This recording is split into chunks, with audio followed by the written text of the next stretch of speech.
சுத்தி இருக்கிற மாநிலத்தை பூரா திராவிடன்னு சொல்லி நம்ம ஏமாத்திட்டு வரேன். ஆனா அந்த திராவிட அரசுகள் தான் தமிழ்நாட்டுக்கே வஞ்சிக்கின்றன. தமிழ்நாட்டு மக்களுக்கு சொட்டு 90 கூட கொடுக்க கூடாது என்று சொல்கின்றன. ஆனாலும் நம்ம திராவிடம் சொல்லி கட்சியை ஏமாத்துறவனுக்கு இன்னைக்கு வரைக்கும் ஓட்டு போட்டுக்கிட்டு இருக்கோம். எனவே தமிழர்களே நாங்கள் தெளிவா எங்களுடைய தமிழ் தேசிய பேரியக்க அண்மையில ஒரு பொதுக்குழு கூட்டம் நடந்துச்சு. அதுல நாங்க தெளிவா தீர்மானம் போட்டிருக்கோம். தமிழ்நாட்டை காப்போம், தன்னாட்சியை மீட்போம் சொல்லிதான் தமிழ்நாட்டோட அதிகாரத்தை மீட்க வேண்டிய காலகட்டத்தில் நம்ம இருக்கோம். நம்முடைய ஜிஎஸ்டி வரியை மத்திய அரசு இன்னைக்கு கொள்ளையடிச்சு போற கவர்னருங்கிற தேவையற்றவன் அந்த கவர்னர் பதவியை ஒழிக்கணும் நம்ம சொல்றோம்.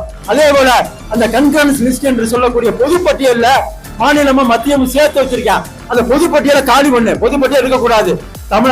மாநிலத்துக்கு அதிக அதிகாரம் இருக்கணும், மத்தியில கம்மியா இருக்கணும் அப்படிங்கிற கோட்பாட்டை வலியுறுத்தி செய்ய போறோம். உள்ளே பெரியார் அணை விஷயத்தை பொறுத்த வரைக்கும் கேரள அரசு தொடர்ந்து நீர் தர மறுத்தால் நாங்கள் 11 சாலைகளை மூடுவோம் சொல்லிக்கிறோம்.